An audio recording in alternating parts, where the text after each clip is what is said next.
तो फिर क्या ये संभव है या नहीं? तो इसमें एक बात बताई, यदि कोई पुत्र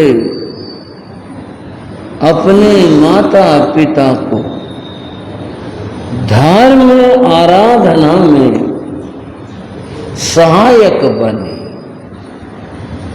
सहयोगी बने। छोटा सा एक उदाहरण, कल्पना करें कोई पिता है, कोई मां है,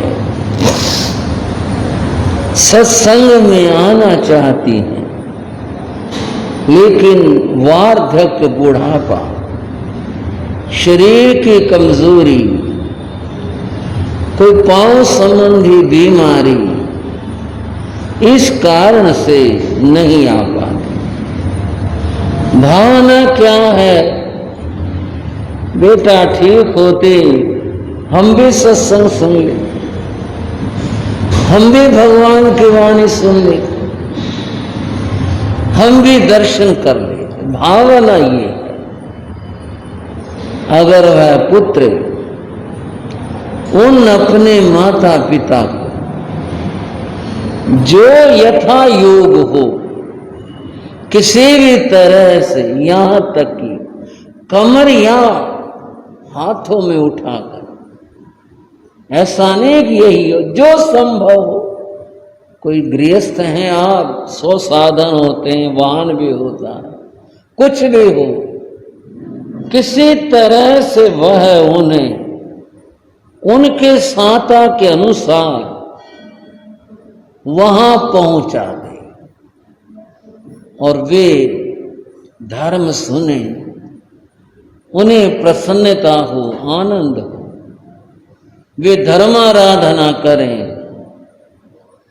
इस तरह पुत्र करता रहे, घर में भी उनके धर्म आराधना में सहायक बने, और भी जो हो उनकी भावना, कोई दान करने की, धर्म करने की, सेवा करने की, और पुत्र सबको पूरा करवाता है, उनके मन को संतोष देता है। ऐसा पुत्र अपने माता पिता का जो उसके ऊपर ऋण है, उससे उऋण हो। वैदिक परंपरा में श्रवण कुमार का नाम, उसके माता पिता नेत्रहीन थे, दिव्यांग थे। उनकी इच्छा थी हम तीर्थ यात्रा करें।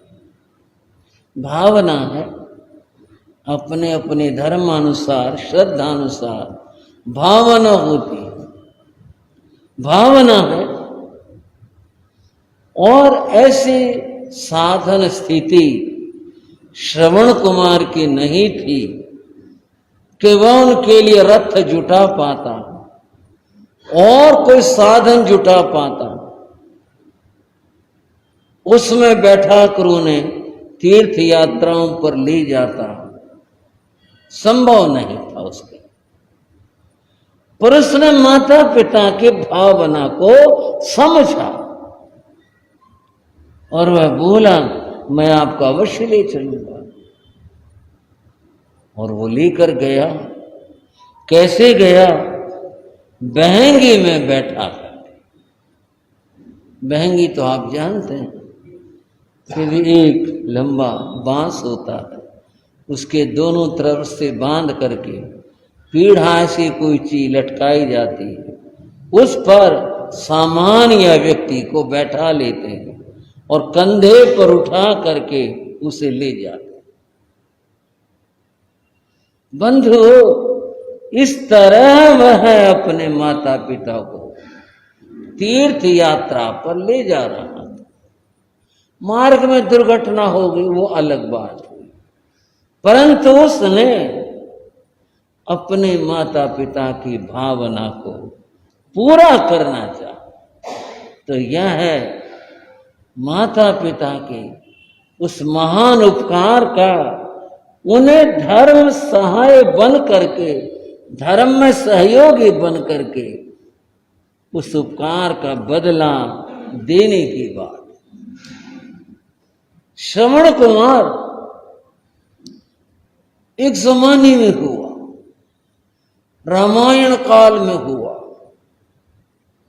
परंतु जिनकी भावना होती है ऐसे ढूंढे से आज भी श्रवण कुमार मिल जाते हैं और देखने में आ जाते हैं। आपको श्रवण कुमार के बाद वर्तमान युग के साथ जोड़कर बता रहा हूं। ऐसा तो नहीं समझना मैं शास्त्र की बात के अतिरिक्त तो कुछ कहता हूं, कोशिश होती है आगम की बात की परिपुष्टि में ही कुछ बात करो। मेरे बाबा गुरुदेव थे योगी राज श्री राम जी लाल जी महाराज। एक बार श्रद्धा का परिचय दो। गुरुदेव योगी राज श्री राम जी लाल जी महाराज के। जब वे अपनी युवा अवस्था में थे, दीक्षा ले चुके थे, गुरु सेवा में थे, उनके गुरु रोहतक में विराजमान थे। रोहतक हरियाणा का पुराना जैन क्षेत्र है, पुराना शहर है, पहले से मोहस्थानक थी। वहां के श्रावक बहुत श्रद्धावान थे और हैं आज भी। वहां उनके गुरु विराजमान थे, उनके साथ और संत भी थे जो वयोवृद्ध थे, चलने में जिनके समर्थता थी, वहां थे।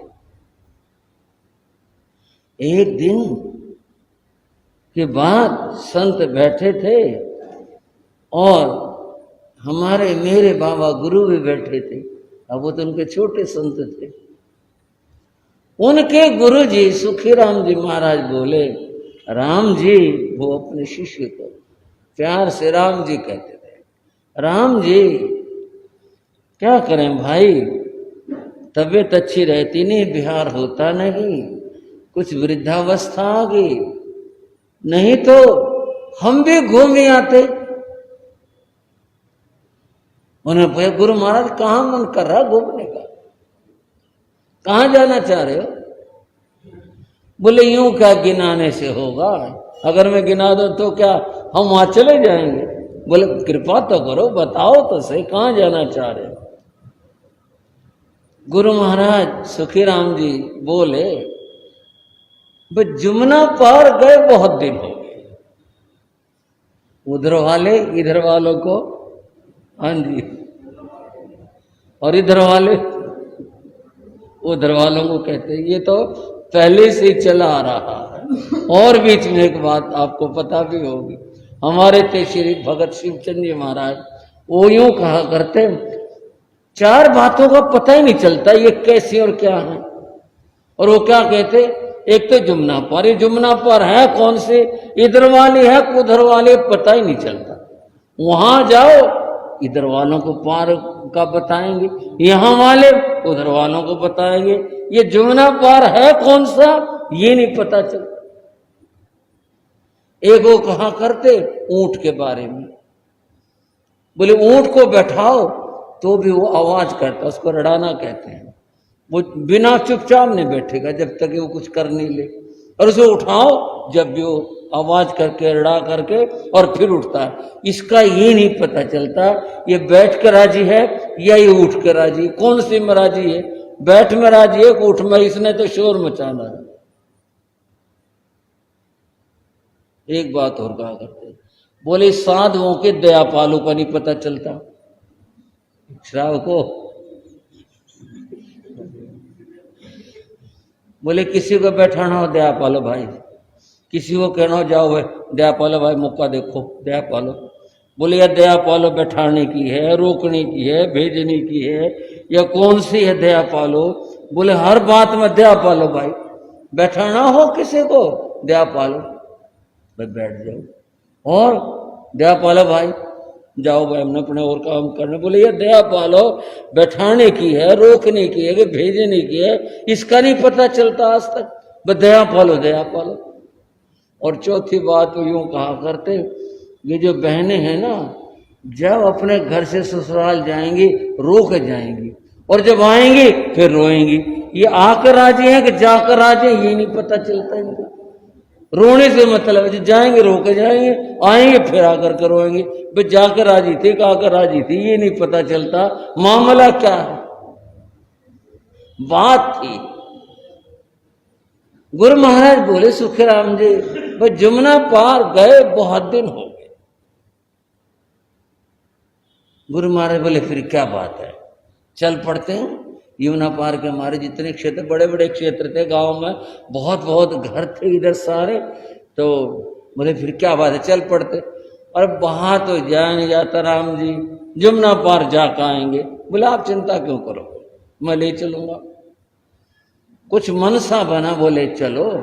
और केवल 2 संत, श्री सुखीराम जी महाराज और उनके शिष्य गुरु जी, ये धीरे धीरे विहार करते हुए, पहले इधर से रास्ता था सोनीपत से, गुन्नौर संभालका से, इधर से वो कच्चे पुल होते थे, इधर से चले, थोड़ा थोड़ा चलते थे। पहुंचे हिलवाड़ी गांव में। वहां श्री सुखीराम जी महाराज को बुखार हो गया। बुखार होने के बाद टाइफाइड हो गया। अब रुक गए वहां। टाइफाइड बहुत कमजोर हो गया शरीर, और पहले और कमजोर हो गया। धीरे धीरे बुखार उतरा, टाइफाइड ठीक हुआ, कमजोरी बहुत थी शरीर में। वैसे बात करते बोले राम जी देख क्या प्रसन्ना बनी, अच्छे भले संतों के साथ थे वहां सारे अपने, और हम 2 यहाँ आ गए। हमें उनकी चिंता, उनको हमारी चिंता। अब चतुर्मास ऊपर से आ रहा है, चतुर्मास तो अभी इधर ही करना पड़ेगा। गुरु महाराज ने बोले फिर मन क्या आपका? बोले मन तो अपने संतों में रहते, सबके साथ रहते, भाई इधर आए थे घूमने के लिए। बोले फिर चल पड़ेंगे। बोले चलेंगे कैसे, नीचे जाया नहीं जाता। बोले चिंता ना करो। बंधु हो, गुरु महाराज योगीराज श्री राम जी लाल जी महाराज बहुत बलवान पुरुष थे। बोले चलते हैं, विहार करते हैं। उन्होंने अपने गुरु को कंधे पर बैठाया। श्रवण कुमार की बात थी ना, किसकी बात थी भाई? श्रवण कुमार की। और ये हर युग में कहीं न कहीं श्रवण कुमार प्रकट हो जाता, आज भी हो जाता। उन्होंने कंधे पर बैठाया, और अगला गांव जो भी था 4 कोस पे 5 कोस पे जहां भी था, रास्ते में एक जगह ना तो झोली बदले, ना भाई गुरु यहां बैठे थे इधर कर लो, ना कहीं रुक जाए, बस चले और चले। और वहीं जाके जहां ठहरना था उस गांव में, वहां जाके रुके। बोले गुरु महाराज अब तो ले चलूंगा मैं। बोले भाई पूरा विश्वास होगा अब तो मेरे को, तो सही ले चलेगा। हिलवाड़ी से रो तक बंद हो कितने दूर है, वहां से वहां तक गांव गांव ठहरते हुए जो भी साधु मर्यादा उसके अनुसार कंधे पर बैठा करके ला। अब ये अपने गुरु के प्रति समर्पण है ना, श्रद्धा है, सेवा की भावना है। धर्म जगत में गुरु माता पिता से भी ऊपर है, उनके सेवा की बात है। गुरु के प्रसंग में चर्चा में वहां बात करूंगा। यहां तो मैं माता पिता की बात कर रहा था कि श्रवण कुमार उनको कंधे के ऊपर बैठा करके और तीर्थ यात्रा के लिए ले गया। कितनी बड़ी भावना थी। कहां तो ये ऊंची भावना है, और कहां आजकल माता पिता की उपेक्षाएं हो जाती हैं। अब क्या आलोचना और चर्चाएं करें। बेचारे दवाइयों को भी कई जगह तरसते रहते हैं, भाई खांसी है, बुखार है, दवा ला दो, दवा दे दो। क्या हो रहा, मरते भी नहीं, पता नहीं क्या क्या बोल देते हैं लोग। अनाप शनाप ऐसे अपने और कर्म बांधते हैं, और कर्मों का भार बढ़ा लेते हैं। बंधुओं, माता पिता का ऋण उतारने की बात थी, ये तो करने की बात है। उनकी सेवा करें, शुश्रूषा करें, ऐसा करें, बहुत उत्तम। और सर्वोपरि बात बताए कि उनके धर्मचर्या में सहायक बनना, उनके धर्म ध्यान में सहयोगी बनना, ये सबसे ऊंची बात बताई। तो कहा इस तरह से माता पिता के जो हमारे ऊपर ऋण है उससे ऋण हुआ जा सकता है। बंधुओं, जहां तक उनके जीवन का प्रसंग है वो तो आप सभी जानते ही हैं कि उनका वाराणसी में जन्म हुआ था और उनके पिता एक राजा थे, उनकी माता वामा देवी थी, महारानी थी। ये सब तो उनके पूर्व परिचय है। पर बात फिर वहां चलते हैं जब उन्होंने विपत्ति में पड़े हुए फंसे हुए नाग युगल का उद्धार किया। समय वो था जब वो युवा हो चुके थे, पार्श्वनाथ, और बनारस के बाहर एक तापस आया था और वह तापस बहुत कठोर तपस्या साधना करता था, पंचाग्नि तप करता था। अब यहां ये परंपरा भेद है, आज भी है। उस परंपरा के साथ वो आज भी पंचाग्नि तप करते हैं, आज भी करते हैं। आपने देखा या नहीं देखा, हमने देखा। वो अग्नि के भट्ट बनाकर सामने भी, पीछे भी, दाएं भी, बाएं भी, सामने भी, ऐसे वो रखते हैं और बीच में बैठते हैं, कुछ फासले पर ताप आता है। आज भी उनके यहाँ ये परंपरा है। भगवान महावीर ने या तीर्थंकरों ने इस प्रकार के तप को महत्व नहीं दिया। उन्होंने कहा तप करो, आत्मशुद्धि के लिए करो, लेकिन इस प्रकार से अग्नि काय के जीवों की विराधना करके और लकड़ियों को जला करके इनके साथ में और न जाने कितने जीव जलते मरते हैं, उनके हिंसा करके आत्म कल्याण नहीं होगा। ये आधारभूत भेद है, आज भी है और ये पहले भी था। उस समय भी यही बना था। उस तापस ने, जिसका नाम कढ़ था, कमठ उसके पूर्व जन्म का नाम है, उस जन्म का नाम कढ़ तापस था। उसने अपना प्रभाव जमाने के लिए वाराणसी, बनारस जिसको कहते हैं, काशी कहते हैं, उसके बाहर इस प्रकार का तप करना शुरू किया। लोग देखते थे वो कितना घोर तप है, कितना महान तप है। लोग दर्शनों के लिए आते थे, चढ़ावा चढ़ाते थे, बड़ी स्तुतियां गाते थे, कितना बड़ा तप है। और ऐसे जो तप होते हैं उसके अंत में इस परंपरा के साधु कोई न कोई मांग भी रख देते हैं, भाई आश्रम बनवा दो, मंदिर बनवा दो, मैं तप अपना तप पूर्ण करूंगा, ऐसा कर दो।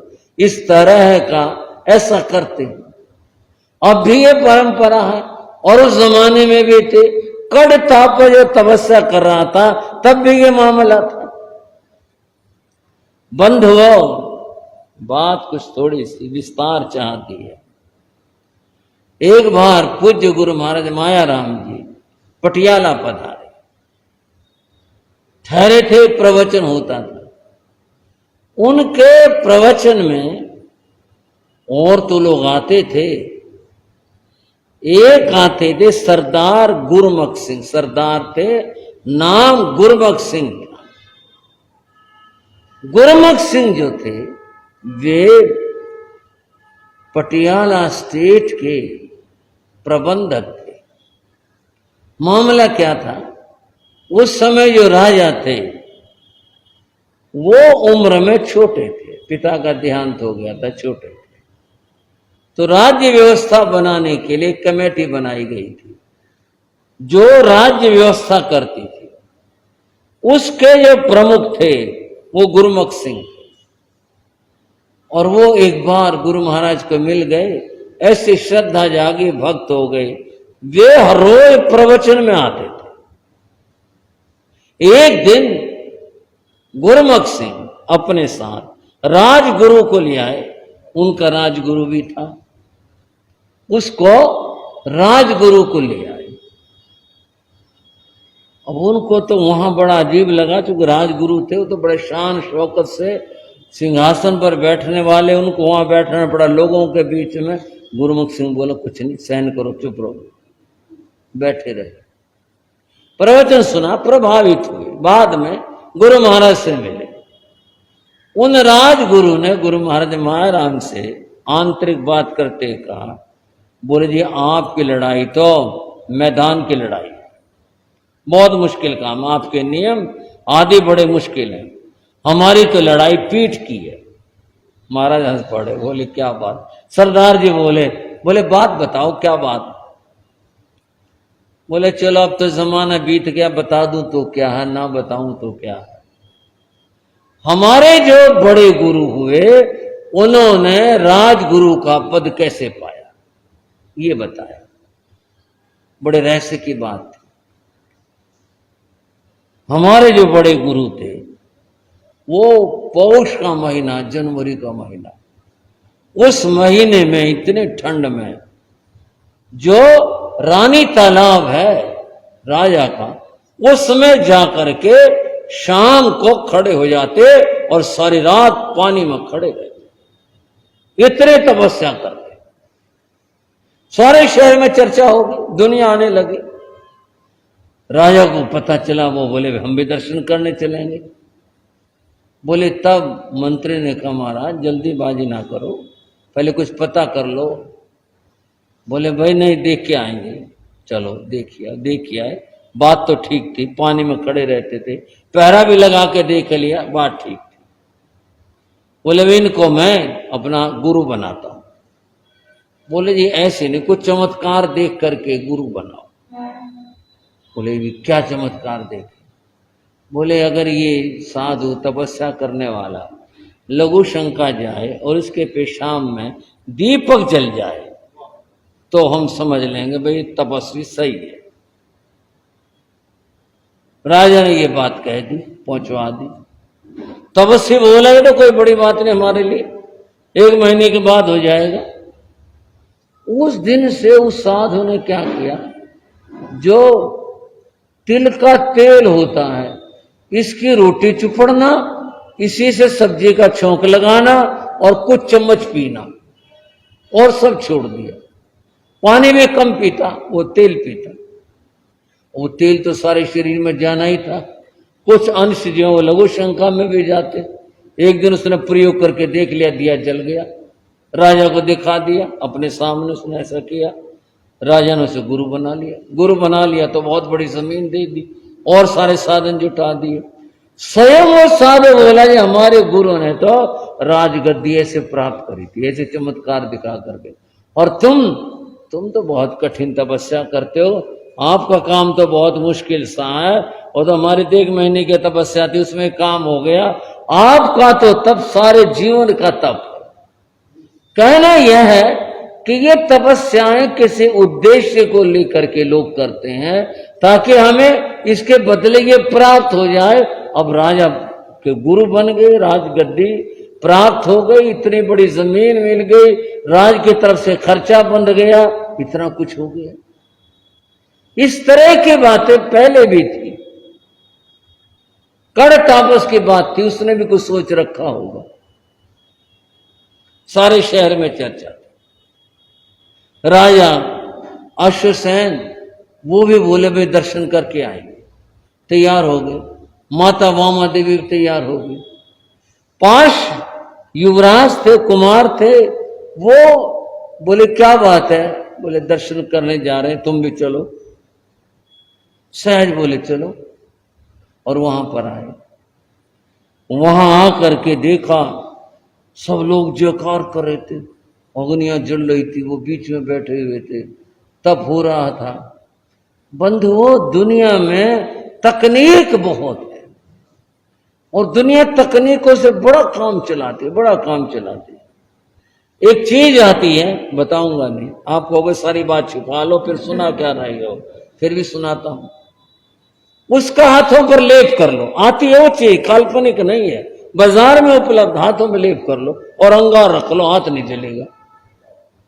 आती ये तकनीक है, दुनिया इस तरह की तकनीकों का प्रयोग करती है और फिर कुछ का कोई तमाशा दिखाते, लोग प्रभावित हो जाते हैं, इन बातों से बड़े प्रभावित होते हैं।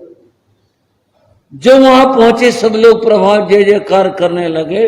पांच कुमार ने उनको नमस्कार नहीं किया। साधु ने देखा सारे हाथ जोड़ रहे हैं, बस ये राजकुमार जो है इसने हाथ नहीं जोड़े।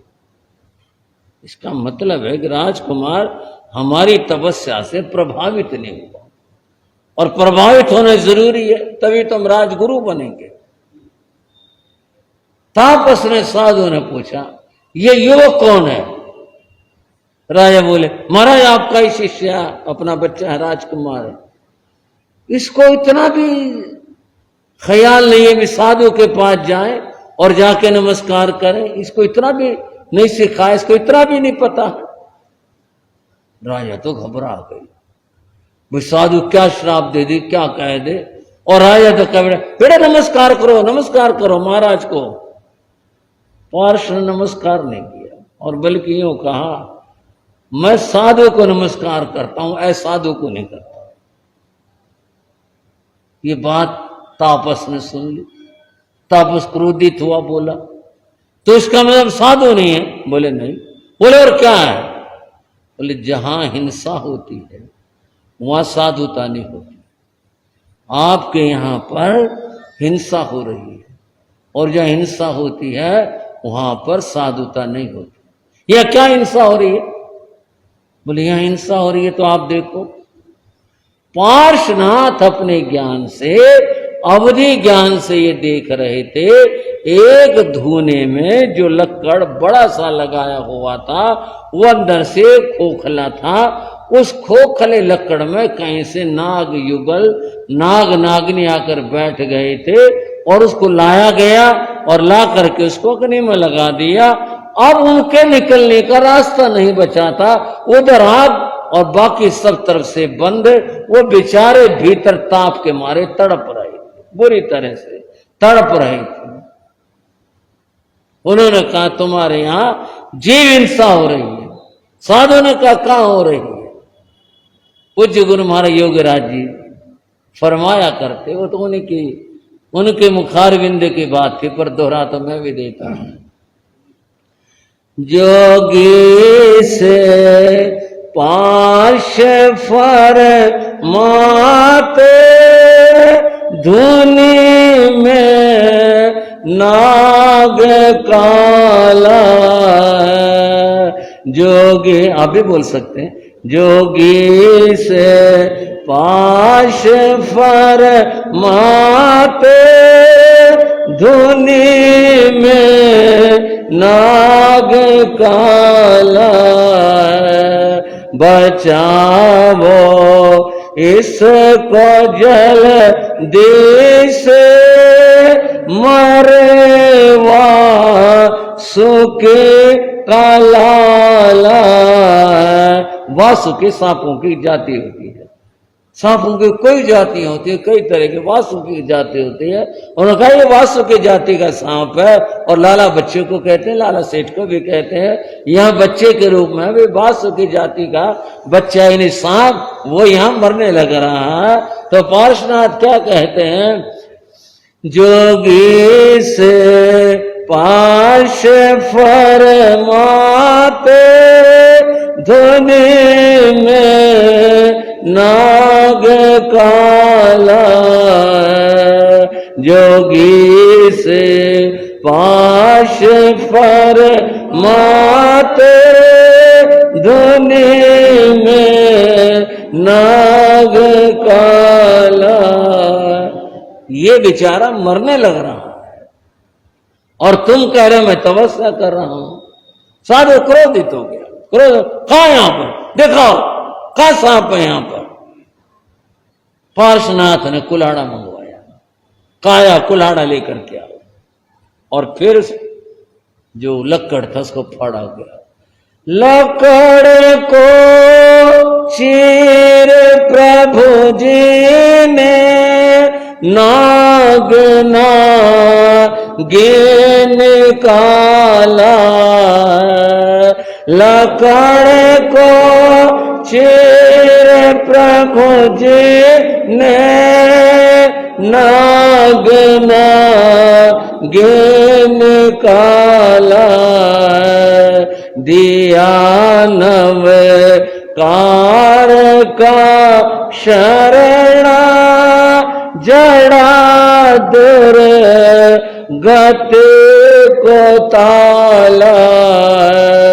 दिया नवकार का शरणा जड़ा दुर गति को ताला।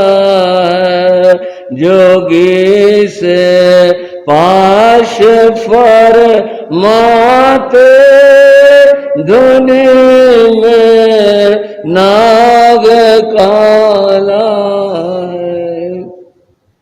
लकड़ फाड़ा गया और जैसे लकड़ फाड़ा गया 2 हिस्सों में बटा।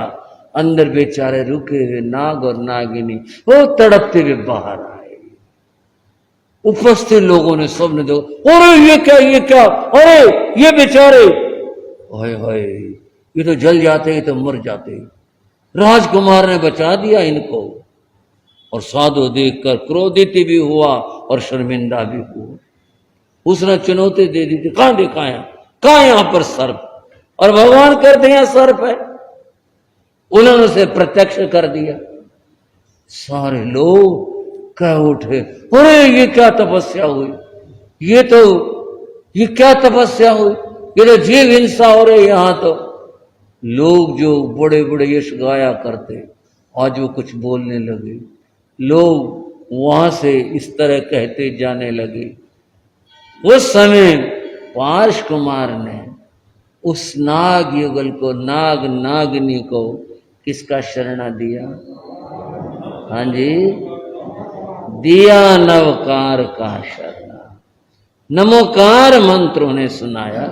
और ये भी आप जानते हैं नमोकार मंत्र के जो प्रथमाक्षर हैं, जो प्रतिनिधि अक्षर कहलाते हैं, जैसे अरिहंताणं का है, सिद्धाणं का सी, आयर्याणं का आ, उवज्जायणं का उ, साहुणं का सा। ये प्रथमाक्षर प्रतिनिधि अक्षर कहलाते। पहले तो हिंदी में इनका प्रचलन कम था। हमारे यहाँ तो ये बहुत पार्श्वनाथ का दिया हुआ मंत्र है, लेकिन अंग्रेजी में ये बहुत पहले से। आप भी अपने नाम को जो है ना प्रथमाक्षर से लिखा करते हैं। कितनी बार लिखा करते हैं? किसी का नाम राजकुमार तो आर के जैन लिख देते हैं। तो ये कैसे हो गया आर के जैन? ये प्रतिनिधि अक्षर हैं उस नाम के, अतः उस प्रतिनिधि अक्षर से वो पूरा अक्षर जाना जाता है, शब्द जाना जाता है। यहां भी इन अक्षरों से पूरा जो शब्द है उसके ये प्रतिनिधि होने से उसका बोध होता है। प्रश्न यहां यह है, पूरा नमोकार मंत्र क्यों नहीं सुना दिया, पूरा क्यों नहीं बता दिया? यह प्रथमाक्षर ही क्यों बताए गए? बंधुओं, इसका भी कारण है। कारण यह है, जितने भी जीव हैं इन सब जीवों की कंठ आदि की रचना अलग अलग होती है। सब सारे ध्वनियां नहीं बोल सकते, कुछ ही बोल सकते। अगर सारी ध्वनि बोल सकें तो हमारी तरह सारे जीव बोलने लग जाएं, ऐसा नहीं होता। सर्प की कुछ ही ध्वनियां हैं। जैसे जो भी मुंह खोल, जरा समझ लेना बात को, जो मुंह खोलेगा वो ओ इस तरह के शब्द जरूर उच्चारित करता है। जो मुंह खोलेगा और जो बोलने की चेष्टा करेगा वो ए जरूर बोल सकता है, और जो ए बोल सकता है वो आ भी बोल सकता है। और सर्प के खास ध्वनि होती है सी। सी कभी काम पड़ा आपका? हमारा पड़ा। ऐसे जोर से सीटी मारता है, सी सी करके सर्प, आदमी वहां खड़ा मिले सीटी सुन करके, इतने जोर से चित्कार करता सी करता है, तो सर्प ए बोल सकता है, सर्प सी बोल सकता है, सर्प आ बोल सकता है, और ओ ये भी उसकी ध्वनि है। जो सी बोल सकता है वो सा भी बोल सकता है। ये जो 5 प्रथमाक्षर हैं ये सर्प की ध्वनि के हैं, सर्प इन्हें बोल सकता है। इसीलिए घटनाएं होती हैं, ऐसी अवस्था का कहीं जाप चल रहा हो, कितनी बार, हर बार नहीं, कितनी बार वहां पर सर्प आ जाता है। ये ध्वनियां सर्प के समझने की ध्वनियां हैं, वो ध्वनि करता है ऐसी, और इन ध्वनियों को सुन करके आकर्षित भी हो जाता है। कितने बार कितने लोगों ने बताया कि ऐसी अवस्था का जाप करते सांप निकला है, सांप आ गया, सांप देखा गया, इस तरह की बात हो जाती है।